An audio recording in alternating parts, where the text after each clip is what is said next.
안녕하십니까. 행복하고 기쁜 안식일에 하나님의 은혜와 은총이 함께하기를 간절히 바랍니다. 저는 오늘 이제 우리 아들이 다 사랑하는 아들이 있겠지만은 군대에 가는 것과 다를 바 없는 이제 집을 떠나서 와일den스 학교로 갔는데 아들이 교회에 없으면 얼마나 허전할까 생각했는데 아들보다도 더 잘난 또 다른 아들이 와서 두 명이나 이렇게 자리를 차지해 주시니 얼마나 감사한지요. 진심으로 환영하고 또 반갑습니다. 하나님의 말씀 마가복음 8장 있는 말씀 공독하겠습니다. 마가복음 8장 10절부터 12절.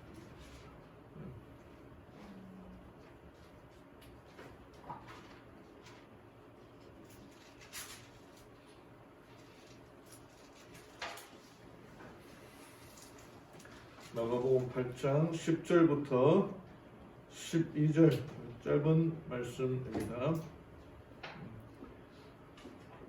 흥정력 성경으로 제가 여기 올려놓았는데요. 이 말씀을 제가 봉독하도록 하겠습니다.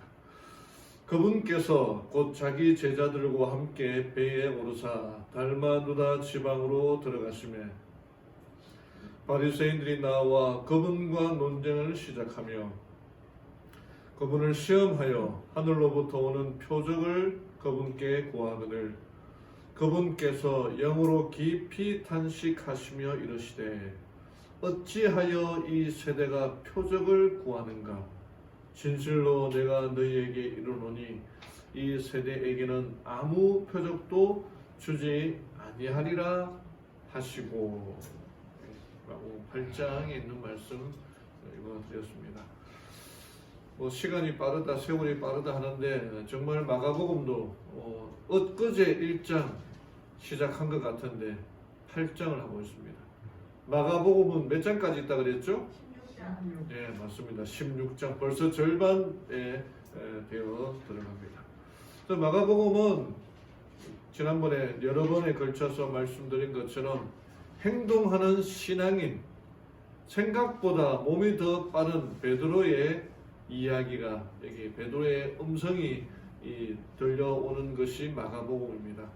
그래서 베드로처럼 행동하는 예수님을 많이 표현해요. 물론 그분의 말씀도 기록되어 있으면 그럼에도 불구하고 행동을 통해서 표현하는 하나님의 사랑, 예수님의 사랑이 표현되는 곳이 마가복음입니다. 그래서 아주 이렇게 급박하다 그럴까요? 움직여지는 신앙하는 모습들을 볼 수가 있습니다. 그래서 다른 복음서에 비해서 이 마가복음은 그 주요 시제가 현재예요. 지금 예수님이 어떠한 일을 하고 있는가 보여주는 게 마가복음입니다. 오늘은 8장에 나타난 내용들을 좀 보고 우리에게 하시는 하나님의 음성이 무엇인가 살펴보기를 원합니다. 요즘 팬데믹 코로나19로도 막 정신이 없는데 이 러시아가 우크라이나를 침공한 이 전쟁의 소문이 또 흉흉한 소문이 들려오고 있습니다. 근데 전쟁에 나간 군인들도 보면은 참 애처로워요. 여기 보니까 이 우크라이나의 전쟁에 침공해서 러시아 군인이 포로가 되었어요. 근데 포로가 된 러시아 군인에게 따뜻한 차와 이 음식을 주는 게 사진이 잡혔는데 게다가 이제 집에 전화하라고 요즘 이제 옛날과 달리 이 포로로 잡힌 게 집 전화번호는 다 알고 있으니까 어머니의 번호를 알고 있으니까 국제전화를 통해서 인터넷을 통해서 영상통화를 하는데 이제 그 군인이 그 모습을 보고 그냥 먹다가 그냥 우는 이 장면이 나타났습니다. 참이 왜 우리가 전쟁을 해야 되나? 그죠? 늘 하는 얘기가 전쟁은 중년에 사람들이 전쟁을 일으키고 청년들이 죽임을 당한다. 그런 말이 있지 않습니까? 왜 이런 일이 일어나는가? 정말 빨리 이 전쟁이 종식되도록 애꿎은 청년들이 피를 흘리지 않도록 많은 기도를 부탁드립니다. 오감이라는 말이 있습니다. 오감. 뭘 말하죠? 청각, 시각, 청각, 후각, 미각, 촉각을 오감이라 그래요. 이 오감을 통해서 이렇게 사물을 판단합니다. 저 사람은 이렇게 생겼고 어떤 느낌으로 다가오고 이렇게 하는구나 판단합니다. 근데 이제 보지 않고서 내가 못 믿겠다 그런 말들을 하지만 이 오감이라고 하는 게 다 믿을 수가 있는 게 아니에요. 촉각으로 사람들을 다 이렇게 판단할 수 있는 것도 아니고 보는 것이 또 다가 아니지 않습니까? 그 사람이 무엇을 생각하는지 듣고 또 판단을 해야 되는 거예요. 그러니까 아무리 우리가 보는 것만 믿겠다, 만질 수 있는 것만 믿겠다라고 하지만 그 보이지 않는 것도 우리가 판단해야 되는 겁니다. 소리도 마찬가지죠. 사람이 들을 수 있는 소리는 사람이 다 들을 수 있는 게 아니에요. 가청 범위가 있습니다. 20부터 2만 헤르츠 사이 이 소리만 들을 수 있어요. 이것보다도 더 큰 소리는 듣지 못합니다. 지금 여러분 지구가 자전되고 있잖아요. 자전하는 소리 들을 수 있습니까? 못 듣죠. 그러면 이보다 더 작은 소리 초음파라고 그러는데 그 초음파 소리 들을 수 있습니까? 만약에 그 소리를 듣는다 그러면은 정말 우리의 귀가 제대로 들을 수 있는 것들이 아무것도 없을 것입니다. 그렇게 보이지 않아도 들리지 않아도 존재하고 있다는 사실입니다. 우리의 믿음이 여기서부터 시작되어야 됩니다. 옛말에 이런 말이 있어요. 서당께 3년이면 풍어를 얻는다. 또 거지게 3년이면 앵벌이를 한다. 그런 말도 있더라고요. 그런데 교회계 10년에도 기도는 하지 못한다. 무슨 말입니까? 짐승들은 신앙이라는 게 없다는 거예요. 이 신앙이라는 것은 사람만 가지고 있는 거예요. 사람만 보이지 않는 하나님을 찾아가고 들리지 않는 하나님의 음성을 들으려고 한다는 겁니다. 신앙만 할 수 있는 거예요. 사람에게만 해당된 특권이라는 겁니다. 그래서 브라더 로렌스는 이렇게 말합니다. 당신이 식사를 할 때든지 친구들과 함께 있을 때라도 당신의 마음을 하나님께 향하게 하라. 잠깐 하나님을 기억하는 것도 하나님께서 받으시기에 충분히 아름다운 것이다. 당신은 크게 외칠 필요가 없다. 하나님은 우리 생각보다 더 가까이 우리와 함께 하신다. 지금 보이지 않는다 하더라도 하나님이 우리와 함께 하심을 간절히 구하고 바라고 살아가야 되는 것입니다. 오늘 읽었던 이 본문의 말씀은 바리새인들이 예수님을 찾아와서 싸움하려고 시험하려고 하는 장면입니다. 예수님께서 그 앞에서 수많은 이적들을 보여주셨는데 오늘 본문에서 바리새인들이 뭐라고 말하는 거 합니까? 표적을 보여달라. 이적을 보여달라. 당신이 하나님의 아들인지 보여달라는 거예요. 예수님께서는 다 보여주셨거든요. 근데 바리새인들은 안 믿으려고 하는 거예요. 안 보려고 하는 거예요.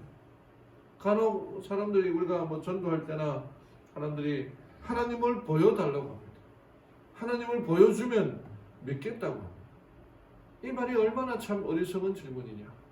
그러니까 우리 장모님, 부모님이 계십니까? 이렇게. 근데 그 부모님 계신지 보여달라는 거예요. 어떻게 보여줄 수 있습니까? 내가 있다는 것 자체가 우리 부모님이 존재한다는 것 아니겠습니까? 그럼에도 불구하고 보여달라고 그렇게 말합니다. 여기 있는 분들 대부분이 내가 하나님을 보고 믿었다는 분이 있습니까? 보이지 않는 하나님을 경험하고 이 자리에 있는 것 아니겠습니까? 제가 오늘 말씀의 제목은 내가 표적이다. 이 표적이란 말 한문을 좀 썼어야 되는데 내 자신이 변화된 내 자신이 기적이다라고 하는 그런 의미로 제목을 정했거든요. 그래서 바리새인의 물음에 질문에 예수님께서 어떻게 대답하셨는지 우리에게 있어서 가장 큰 표적, 가장 큰 이적은 무엇인지 오늘 한번 살펴보기를 원합니다. 첫 번째 우리가 배워야 할 것은 표적을 구하지 말고 믿음을 구하라는 겁니다. 10절에 그분께서 곧 자기 제자들과 함께 배에 오르사 달마누다, 요즘 말로 이게 막달라 지방입니다. 막달라 지방. 막달라라는 곳에 살았던 마리아라는 여인이 막달라 마리아라고 그렇게 불려졌던 것처럼 달마누다 지방은 막달라 지방입니다. 지방에 들어가심에 바리새인들이 나와 그분과 논쟁을 시작하며 그분을 시험하여 하늘로부터 오는 표적을 그분께 구하거늘. 논쟁을 시작한다는 말의 개역 개정에서는 힐난하다, 비난하다, 싸우려고 하다, 그런 의미를 말하는 겁니다. 이 말은 예수님께 대하여 정말 하나님의 아들인지 의구심을 표명했다는 것이 아니라 예수님을 자기들의 이 논쟁으로 해서 한번 싸워보자라고 말하는 겁니다. TV에 백분 토론, 무슨 정치인들이 나와서 자기 당의 대표로 나와서 서로 이제 논쟁하는 거 있지 않습니까? 그 논쟁들을 보면은 다 자기 말만 하려고 하는 거예요. 자기의 이야기를 하려고 하는 거예요. 설득당하려고 하지 않고 자기 말만 하는 거예요. 마찬가지로 예수님과 바리새인들이 같이 얘기하자는 것은 예수님 말을 들으려고 하는 게 아니라 듣지 않고 예수님의 말 하나를 꼬투리를 잡아서 싸우려고 하는 거예요. 예수님께서 이 40일간의 이 금식 기도를 마치고 사탄이 나타나서 했던 첫 번째 요구가 무엇이었습니까? 시험이 무엇이었습니까? 너 배고프지? 이 돌을 떡덩이가 되게 하라. 이적을 베풀라고 해요. 사탄도 예수님이 하나님의 아들인 줄 알면서도 이적을 베풀라라고 말하는 거예요. 얼마나 이 논쟁에 빠뜨리려고 하는 것이었습니까? 여기 지도가 좀 작게 좀 나와 있는데 갈릴리 호수 지방에 예수님이 다니면서 했던 일들 대부분이 이적을 베푸는 것이었어요. 이미 많은 이적들을 베푸셨습니다. 귀신 들린 사람을 고치고 지난주에 수로보니게 얘기했지 않습니까? 수로보니게 여인의 그 딸을, 귀신 들린 딸을 고치고 이 8장의 처음 부분에는 4,000명을 먹이는 7병2여로 4,000명을 먹이는 이적을 베풀었던 그런 이적들이 나타나는 거예요. 근데 바리새인들이 그 모든 이야기를 듣고도 이적이 아니다, 내가 원하는 이적을 보여달라, 그렇게 말합니다. 근데 여러분, 제일 중요한 이적은 내가 이 자리에 있다는 게 가장 큰 이적입니다. 내가 변화돼서 하나님의 자녀가 되었다는 게 가장 큰 이적입니다. 이것보다 더 큰 이적이 어디 있겠습니까? 남미에 가면은 이 파라과이라고 하는 나라가 있습니다.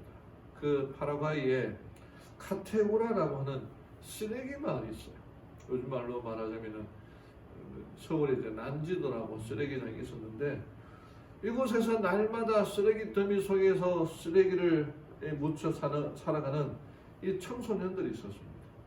하루를 쓰레기를 뒤지는 일로 시작해서 거기 이제 쓰레기를 뒤져가지고 뭐 재활용품 나오지 않습니까? 그걸 이제 모아갖고 팔고 거기서 필요한 것들을 이제 자기가 쓰고 그런 일이 하는 일이라고는 쓰레기 뒤지는 일이고 하는 일이라고는 싸우고 욕하는 그런 일을 하는 아이들이었습니다.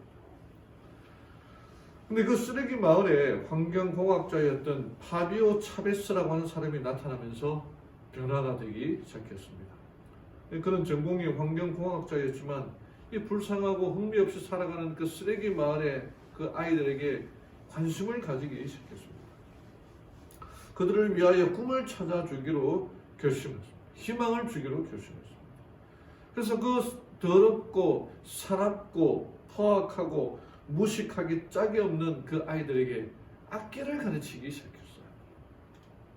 근데 그 악기가 하나같이 다 비싼 악기니까 그 비싼 악기를 사지 못해서 그 쓰레기장에서 나오는 부품들을 가지고 악기를 만들었어요. 그 사람 옆에 넝마주의라고 하는 넝마로 이렇게 쓰레기를 줍고 살아가는 니콜라스 꼴베라는 사람이 있었는데 이 사람이 손재주가 기가 막히게 좋았습니다. 그래가지고 이 꼴베르에게 그에게 이제 악기를 만들어 달라 그렇게 요청을 했던 것입니다. 이 니콜라스는 평생 동안 악기를 만들어 본 적이 없어요. 바이올린, 첼로, 플룻 그런 악기를 만들어 본 적이 없어요. 근데 그가 그 이야기를 듣고 쓰레기장에서 버려진 페인트통, 버려진 수도관, 철사, 숟가락 그런 것들을 통해서 악기를 만들어 주기 시작했습니다. 그 만들어진 악기로 이 카테우라 그 지방의 마을의 그 아이들에게 악기를 가르쳐 주기 시작했습니다. 그 아이들이 만든 하모니, 랜드필 하모닉 오케스트라다. 랜드필이라는 게 그 쓰레기 마을이라는 그런 의미를 가지고 있거든요. 그 아이들이 이제 전 세계를 다니면서 공연하기 시작했고, 한 3년, 4년 전에 2017년에 우리 한국을 방문하기도 했습니다. 근데 그들이 보는 그 악기는 우리가 알고 있는 그런 비싼 악기가 아니라 쓰레기로 만든 악기를 가지고 연주를 하고 있는 것입니다. 그들이 연주하는 곡을 한번 듣고 말씀을 계속하겠습니다.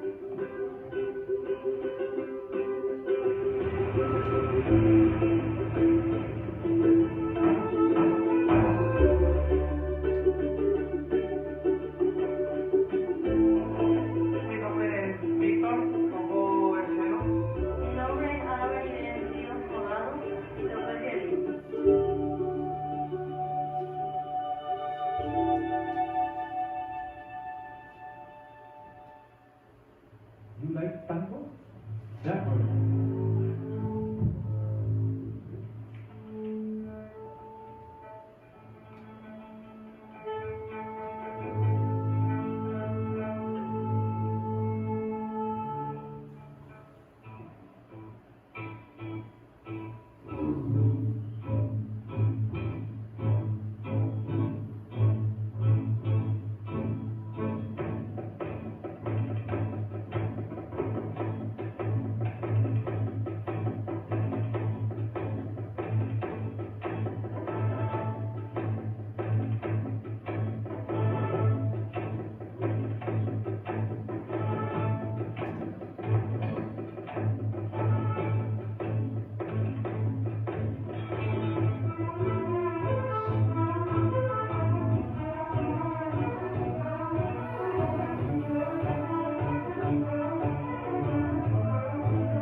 여기 나오는 첼로도 직접 재활용 그 통으로 만든 겁니다.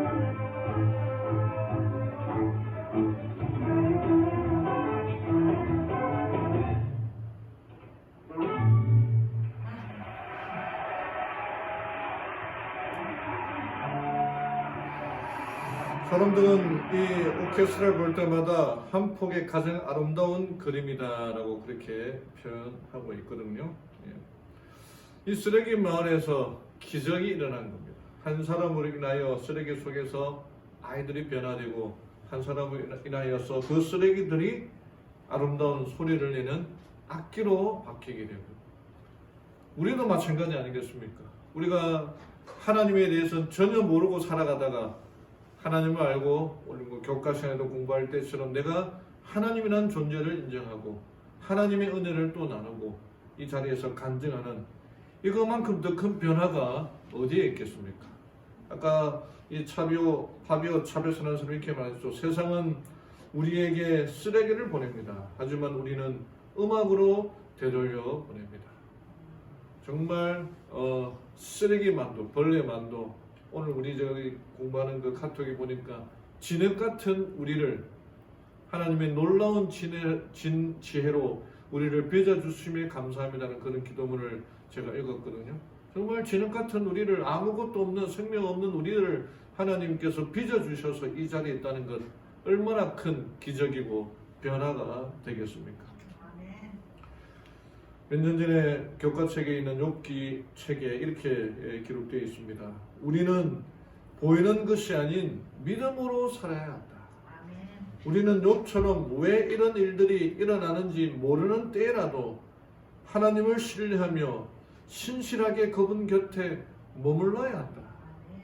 욥이 그에게 일어났던 정말 행복하고 풍요롭게 살다가 갑자기 그에게 이 재앙이 내려졌을 때 사랑하는 아들, 딸들 10명씩, 20명씩 되는 그 아들, 딸들이 다 죽었을 때 그러면 자기가 가지고 있는 그 모든 재산들이 하루아침에 다 무로 돌아갔을 때에 그 일이 왜 일어났는지 천사들도 알고 사탄도 알고 하나님은 알았지만 욥만 모르고 있었어요. 사람들은 모르고 있었어요. 근데 그럴 때 욥이 어떻게 했었습니까? 보이는 것, 그 모든 것들이 다 절망이었고 허무였고 낙담밖에 없었지만 그는 보이지 않는 하나님을 바라보았다. 믿음으로 바라보았다. 만약 모든 것이 완벽하게 이성적으로 설명될 수 있다면 우리는 믿음으로 사는 것이 아니다. 모든 상황에 모든 내 삶에 일어나는 일들이 이성적으로 설명이 된다면 그 믿음이 아니라는 거예요. 설명할 수 없는 일들이 일어나더라도 그냥 그 자체로 그대로 받아들이는 게 믿음이라는 겁니다. 욥기서를 보면요. 38장, 39장, 40장 하나님이 나타나서 욥에게 질문을 하시거든요. 근데 욥이 대답을 못해요. 그럼 모든 고통과 질병의 근원을 하나님께서 설명해 주시느냐? 설명도 없어요. 그냥 질문으로 끝나지만 욥은 모든 것이 다 이해되지 않았으나 하나님을 믿음으로 받아들이는 장면이 나오거든요. 그게 바로 믿음이라는 것입니다. 우리 주변에서 일어나는 것들을 온전히 이해할 수 없을지라도 욥처럼 하나님을 신뢰하며 그분께 순종할 때에 우리는 비로소 믿음으로 사는 것이다. 보이는 것만 보려고 하지 말고 보이지 않는 것이 있음을 알고 믿음으로 살아가는 우리 모든 성도님들 되기를 간절히 바랍니다. 어떤 사람이 나무를 가져와서 심었습니다. 나무를 판매한 사람의 말대로 물을 일주일씩 한 번씩 정확하게 주고 햇볕도 적당히 드는 곳에 두었습니다. 정말 깊은 관심과 사랑을 주고 물과 양분이 공급되도록 그렇게 하였습니다. 근데 10일 뒤에 나무가 바짝 말라 죽고 말았습니다. 그래서 나무를 사간 사람이 너무나 속상해서 나무를 판 사람에게 항의를 했습니다. 나는 당신 말대로 물도 일주일에 한 번씩 주고 햇빛 있는 곳에다가 심었는데 왜 이 나무가 말라 죽었느냐? 당신 잘못이니 환불해달라. 새로운 나무로 교환해달라. 그렇게 얘기를 하였습니다. 그런데 이 나무를 판 주인은 이해를 할 수 없었어요. 그렇게 했다면 분명히 살아야 하는데 나무가 죽었다고 하겠습니다. 그래서 차근차근 얘기해 보았습니다. 물은 잘 주었습니까? 네, 잘 주었습니다. 햇볕 잘 도는 곳에 심었습니까? 네, 심었습니다. 아무리 생각해도 죽을 나무가 아닙니다. 주인이 다시 묻기를 혹시 이것 외에 추가로 행동한 것은 없습니까? 그랬더니 이 나무를 사간 사람이 뭐라고 말해요? 나는 나무를 사랑한 죄밖에 없습니다. 당신 말대로 사랑하고 관심을 주었습니다. 그리고 매일 마당에 나가서 나무를 뽑아서 뿌리가 얼마나 자랐는지 아침 저녁으로 확인해 보았습니다. 잘한 겁니까? 못한 겁니까? 이거는 뭐 죽으라고 한 거죠. 심어놓고 뿌리를 맨날 뽑아보면은 어떻게 살겠습니까? 지나친 관심도 사랑이 아니라는 거죠. 우리에게 보이는 것보다 보이지 않는 것들이 더 많습니다. 비록 나무가 숨겨져서 그 뿌리가 보이지 않더라도 보려고 하지 말고 믿음으로 바라봐야 된다는 겁니다. 믿음은 위를 보는 경우를 제외하고 장님이 되는 것이다. 불가능에 대해 장님이 되고 의심의 기머리가 되며 하나님께만 귀를 기울이라. 하늘을 보는 것 외에는 보지 말고 하나님의 말씀을 듣는 것 외에는 듣지 말고 믿음을 가지고 나아가는 우리 모든 성도님들 되기를 간절히 바랍니다. 두 번째는 내 자신이 표적이 되라, 기적이 되라는 것입니다. 12절에 그분께서 영으로 깊이 탄식하시며 이르시되 어찌하여 이 세대가 표적을 구하는가? 진실로 내가 너희에게 이르노니 이 세대에게는 아무 표적도 주지 아니하리라. 예수님께서 깊이 탄식하신다는 말은 정말 마음속 깊은 곳에서 차오르는 극한 슬픔 또는 분노를 말합니다. 요즘 말로 피가솥이라는 말 아세요? 피가 거꾸로 솟는다 그런 말인데 그런 의미로 우리가 이해하면 될 거예요. 예수님께서 수많은 사람들에게 수많은 이적들을 베풀어 주셨는데 바리새인은 뭐라고 말하는 거예요? 표적을 보여달라고 말합니다. 그래서 어찌하여 이 세대가 표적을 구하느냐? 너희들에게 표적을 보여주지 않겠다. 이 보십시오. 지도를 좀 더 자세히 보면은 4,000명을 먹이시고 7병이어라 그러죠. 기먹고 말 들은 자를 고치고 서로 보내게 애인의 딸을 고치고 정말 수많은 기적들을 베풀어 주셨어요. 근데 바리새인들은 믿으려고 하지 않는 거예요. 이게 우리의 마음이 아닌가, 우리의 심령이 아닌가. 얼마 전 작년인가요? 오징어 게임이라고 하는 영화가 넷플릭스라고 하는 이 드라마에 개봉이 되었는데 83개국에서 모두 1위를 차지하여 우리나라 드라마인데 화제가 되었던 이 드라마가 있습니다. 얘기는 많이 들어보셨을 것입니다. 근데 좋은 일이긴 한데 이 드라마에 등장하는 그 교인들은 제대로 된 모습을 보여주지 않아요. 저도 사실 좀 이상하다 싶어서 보지는 않았지만은 이 드라마 초반에 이 공유가 지하철 의자에 앉아서 이제 성기훈, 이정재 주인공이죠. 게임을 제안하기 위하여서 인사를 하니까 이 성기훈이 뭐라고 말하냐면은 저 예수님 안 믿어요. 이렇게 얘기를 하는 겁니다. 이 장면에 외국인들도 많이 웃었다라고 그러더라고요.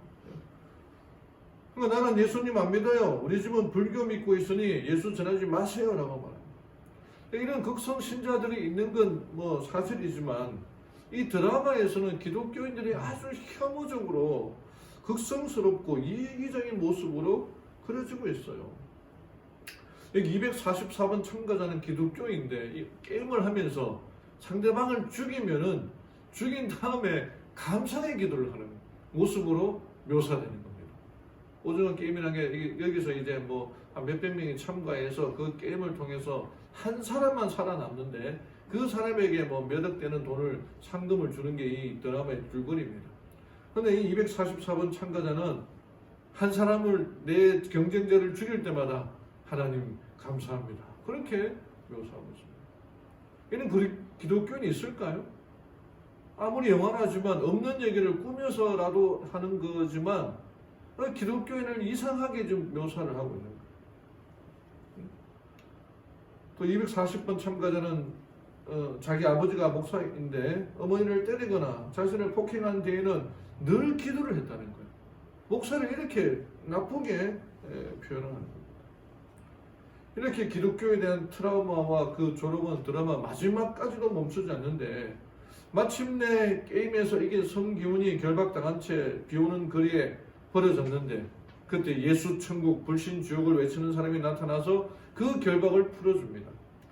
그래서 마지막에 이 드라마 마지막에 선한 사마리안 같은 그런 기독교인이 나오는 거 했더니 그 누워있는 성기훈에게 예수 믿으세요. 그렇게만 묶여져 있고 쓰러져 있으면 빨리 풀어주고 어디 따뜻한 곳에 데려가든지 119에 신고해서 이동을 해야 되는데 그런 거 없이 그냥 예수 믿으세요. 그렇게 말하는 거예요. 이게 정말 기독교인의 또 목사로서 예수님의 그 심정이 어떻게 아무리 영원하지만 우리나라의 기독교 인구가 4분의 1이 넘거든요. 25% 30%나 돼요. 그런데 이 영화의 내용을 어떻게 기독교인을 그렇게 혐오적으로 모습을 그릴 수가 있습니까? 정말 이 피가 거꾸로 솟는다는 의미가 무엇인지 이해가 됩니다. 여러 면에 있어서 요즘 세대만큼 특별히 이 코로나 시대로 기독교인들이 욕먹는 시대가 없는 것 같아요. 교회가 욕을 먹고 있는 시대가 없는 것 같습니다. 그럼에도 불구하고 우리 교회가 해야 할 사명이 있어요. 여기 이렇게 말합니다. 인간의 마음에 일어나는 변화, 곧 인간의 품성의 변화는 항상 살아계신 구주께서 영혼을 구하려고 역사하고 계심을 보여주는 기적이다. 교회가 베풀어야 할 기적은 사람이 변화되는 기적을 베풀어야 되는 거예요. 말씀을 통해서 사람이 변화도 내가 변화되고 그리스도 안에서의 은행 일체의 생애는 하나의 큰 이적이다. 하나님의 말씀을 전함에 있어서 지금 그리고 항상 나타내야 할 표적은 듣는 자들에게 그 말씀이 계심시키는 능력이 되게 하는 성령의 임재하십니다. 우리에게 정말 필요한 것은 우리의 변화는 성령을 통해서 변화되는데 그것을 우리가 경험하고 나눠주는 역할을 해야 되는 게 우리의 할 일이라는 겁니다. 정말 이 기독교가 공격받고 있는 이때만큼 이 시대가 없는 것 같아요. 아무리 옛날에 뭐 기독교가 박해를 받고 고난을 받았다 하지만 지금은 박해가 아닌 듯 박해하고 있어요. 핍박이 아닌 듯 핍박을 당하고 있습니다. 정말 드러내놓고 사람을 때리지는 않을지언정 사람을 감옥에 가두지는 않을지언정 내가 기독교인이다라고 표현하기를 두려워하게 만드는 시대가 지금 이 시대인 것 같아요.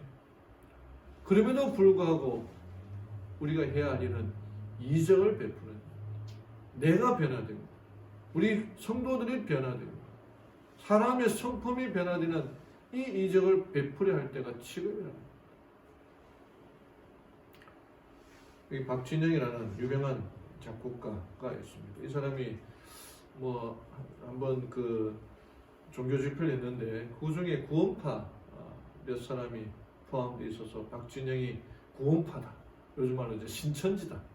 그런 오해를 받았던 적이 있습니다. 그래서 이 사람이 내가 해명하기를 나는 구원파가 아니라 성경 연구 모임을 진행하는데 그 중에 구원파 몇 사람이 와서 참석을 했는데 나를 구원파로 가지 말라. 나는 하나님을 믿는 신자가 되었다. 그런 간증문을 써서 인터넷에다가 올렸던 적이 있습니다.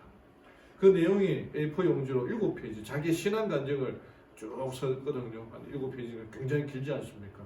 한번 읽어보십시오. 근데 그 내용을 좀 요약하면요.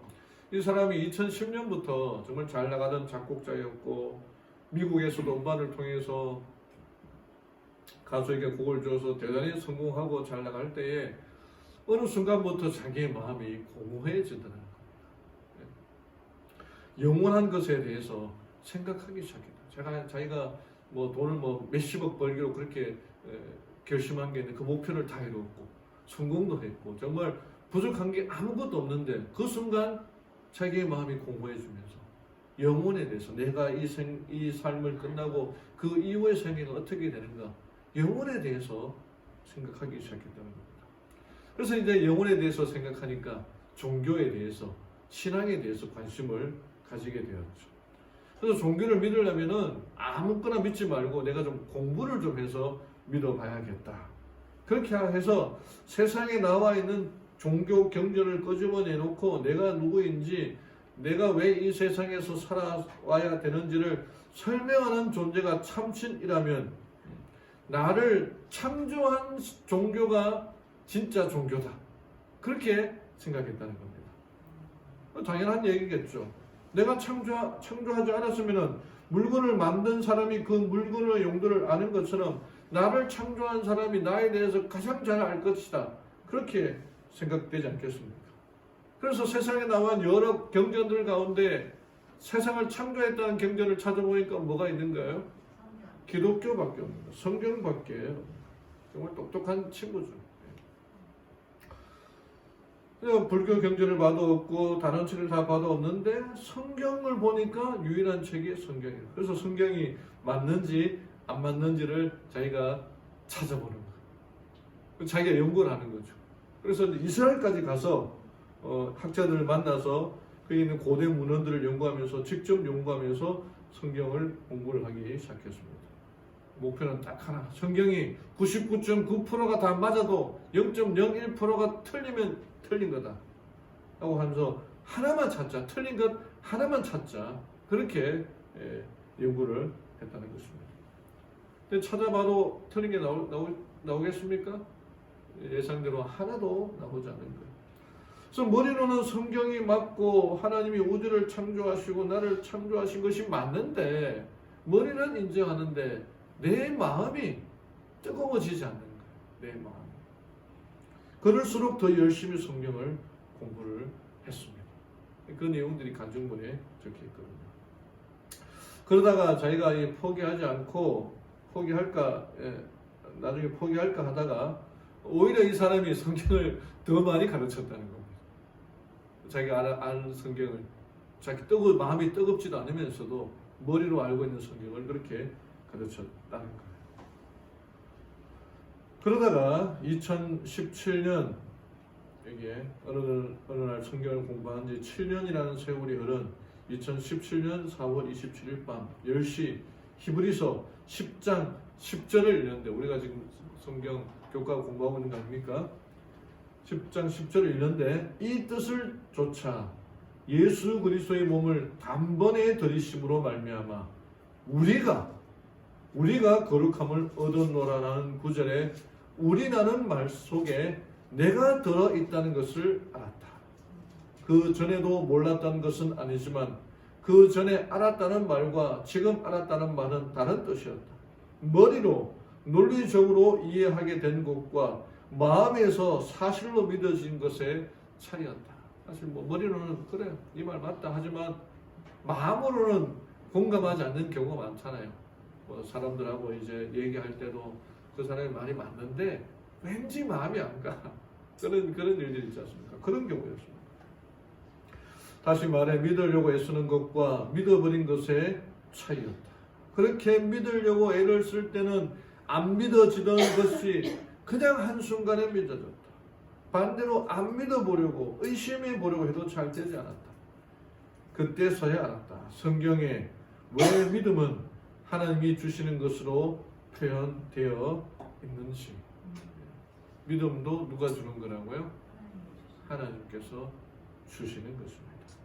말씀 안에 우리라고 하는 이 단어가 나에게 연결이 될 때에 믿음이 생기게 되었다라고 하는 것입니다.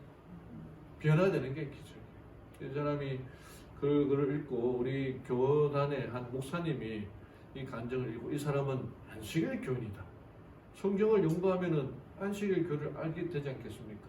안식일 교인이 될 것이다 생각하고 한 목사님이 이분에게 편지를 쓰고 대쟁투 총소를 보냈다라고 그렇게 하더라고요. 아직 답은 없는 거 보면은 안 읽었는지 그런 것 같은데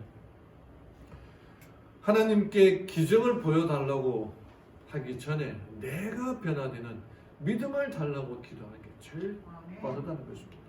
아까 전 읽었던 말씀이 인간의 마음에 일어나는 변화 곧 인간의 품성의 변화는 항상 살아계신 구주께서 영혼을 구하려고 역사하고 계심을 보여주는 기적이다. 내 마음에 들어오는 성령의 음성 그 역사가 경험해야 된다는 것입니다. 그 역사를 경험해야 돼. 내 마음에 들어오는. 그래서 하나님의 음성을 듣는 훈련이 되어 있어요.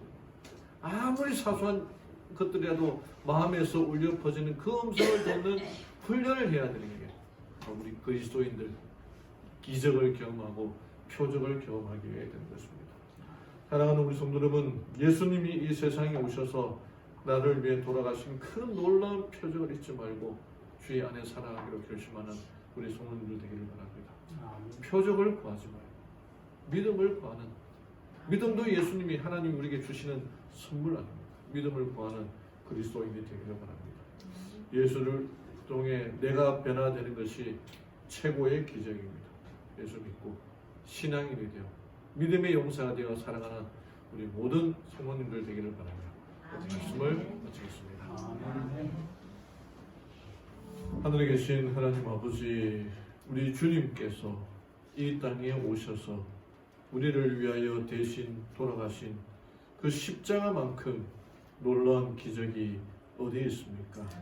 하나님, 우리의 마음이 완악하여지고 화인 맞은 양심이 되어 주의 기적을 구분하지 못하고 분별하지 못하고 싸우려고 하는 바리새인처럼 살아가는 것이 아니라 우리의 마음에 역사하시고 말씀하시는 성령의 음성을 듣고 변화되어 내 자신이 표적이고 이적임을 보여주는 생애가 되도록 인도하여 주시옵소서. 하나님, 예수를 통해 변화되는 것이 가장 큰 이적이지 않습니까? 나의 삶이 예수의 사랑을 전하고 하나님의 은혜를 표현하고 전하는 삶이 되도록 인도하여 주시옵소서. 우리 주님, 우리에게 보여주신 놀라운 이적들, 우리의 마음이 완악하여져서 안 보려고 하는 것이 아니라 보이는 것만 보려고 하는 것이 아니라 보이지 않는 것 그 이후에도 하나님의 존재하심과 하나님의 사랑이 있음을 알고 그 사랑을 인하여 우리가 변화되고 성령의 은총을 힘입어 살아가는 죄를 되게 인도하여 주시옵소서. 하나님, 전쟁에 대한 소문이 우리의 마음이 너무나 어둡고 답답합니다. 우크라이나와 러시아의 전쟁, 하나님 주의 능력이 역사해 주셔서 이 전쟁이 그치고 우리의 정말 청년들의 피가 더 이상 흘리지 않도록 하나님 도와주시옵소서. 또 하나님, 팬데믹으로 더 많은 사람들이 또 고통받고 있습니다. 이러할 대로 일수록 하나님의 은혜를 구하고 은총을 구하며 살아가는 죄를 되게 도와주시옵소서. 마지막에 가까움을 알고 더 우리의 머리를 들어 하늘을 돌아보며 소망을 바라보며 살아가는 죄를 되게 인도하여 주시옵소서. 오늘 이 시간에 들어진 헌금들 통해 다시 한번 하나님의 사업이 확장되고 드린 손들마다 하나님의 축복이 은총이 함께하여 주시옵소서. 이제는 우리 주 예수 그리스도의 은혜와 하나님의 사랑과 성령의 교통하심이 함께한 모든 무리들에게 임재해 주시옵기만을 사랑 많으신 예수님의 이름으로 간절히 기도드리옵나이다. 아멘.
아이고, 예, 고생하셨어요.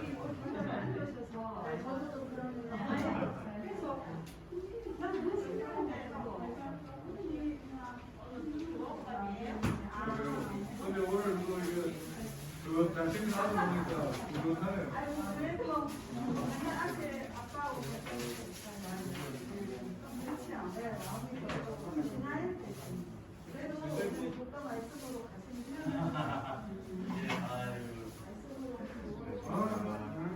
저희 고향이 만성이에요. 거창 있는데. 아니요.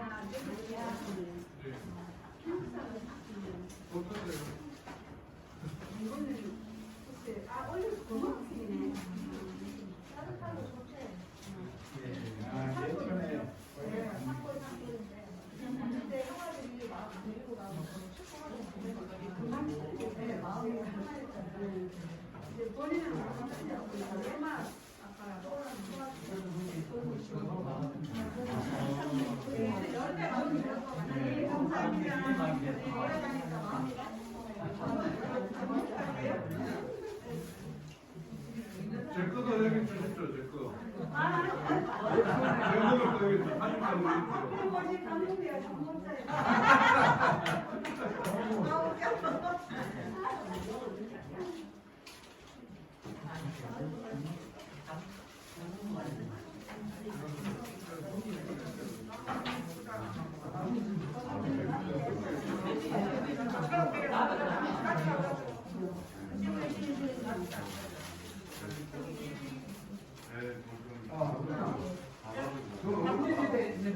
찍으십시오.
아니 지선님 지금 차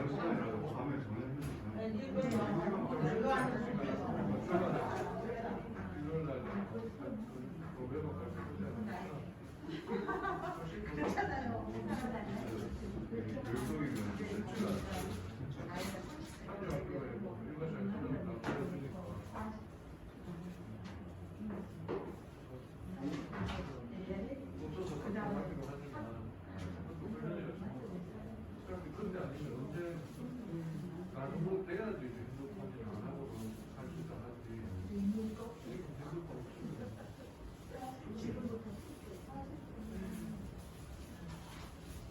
내 거도 다 드릴까요? 다들 얘기하시면 목사님이 주셔갖고 감사합니다.